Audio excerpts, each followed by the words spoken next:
முல்லை பெரியாறு அணையில் தமிழக அதிகாரியை தள்ளிவிட்டு எம்எல்ஏ அத்துமீறியது தொடர்பாக கேரளாவுக்கு தமிழக அரசு கண்டனம் தெரிவித்துள்ளது.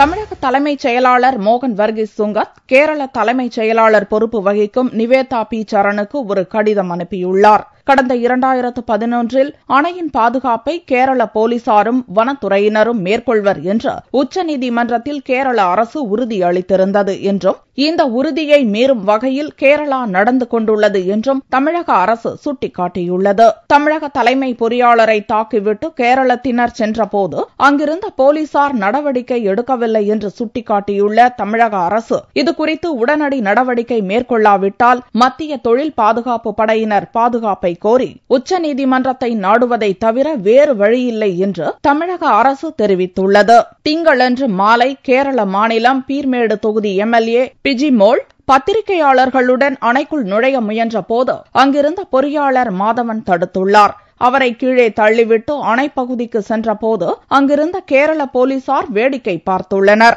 இச்சம்பவத்திற்கு பல்வேறு அமைப்பினரும் கடும் எதிர்ப்பு தெரிவித்துள்ளனர்.